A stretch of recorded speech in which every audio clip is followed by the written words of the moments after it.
So we just closed the first tranche of that financing. Really just a testament in these tough markets to the value proposition that Standard Uranium brings to the table, with our pipeline of projects that are ready to go, and our team. Well, welcome back inside our proactive newsroom. Joining me now is Sean Hilliker. He's the Vice President of Exploration for Standard Uranium. And Sean, it's good to see you again. How are you? I'm doing well, Steve. Thanks for asking.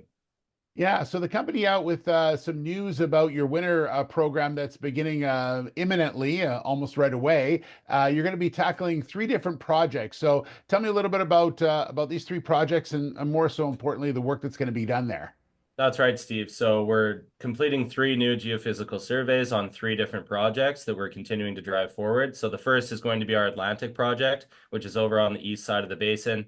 And that one is actually underway right now. So we're doing some high resolution ground gravity over top of the central Atlantic claims that we have yet to drill test. So really exciting area there right next to the Hurricane deposit.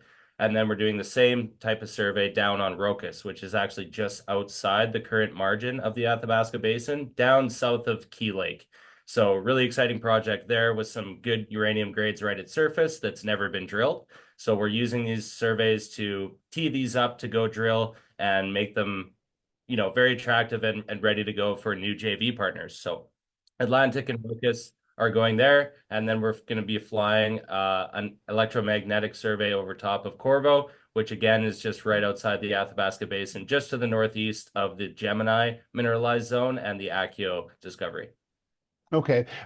Sean, talk to me a little bit about these three projects as far as past work is concerned. Are these some fresh things that you're trying to do now or different ways of exploring this been in the past?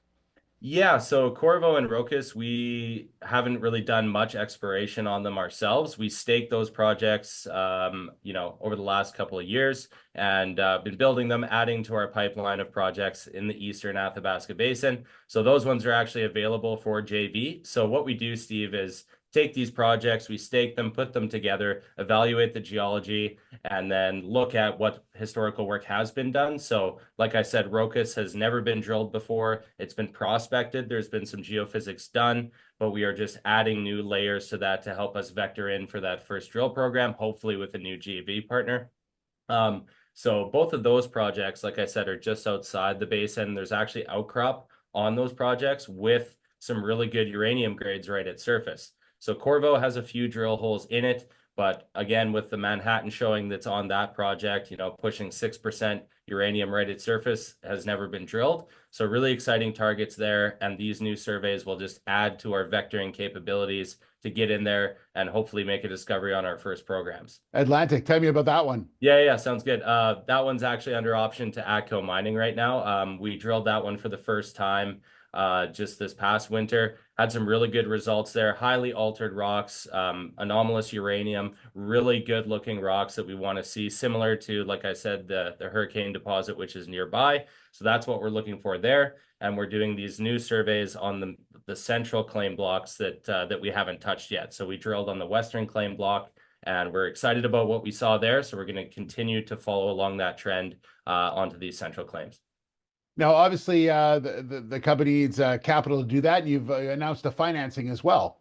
That's right, Steve. So we just closed the first tranche of that financing. Really just a testament in these tough markets to the value proposition that Standard Uranium brings to the table, with our pipeline of projects that are ready to go, and our team. So it's great to see that. And those funds will be used to continue driving forward our portfolio of projects, like I said. So these three surveys that I mentioned, as well as our flagship Davidson River project, which we've been kind of working behind the scenes. We haven't been back to drill it in a couple of years. So we're really excited to put out some news on that imminently. So stay tuned, Steve, and keep an eye out for that, because we'll be talking about Davidson River here very soon. And we're really excited with what we've got going there. All right. We look forward to hearing more about that. Sean, thank you so much. Good update, and good to see you as well. My pleasure, Steve. We'll talk soon. All right. Sean Hilliker, the Vice President of Exploration for Standard Uranium.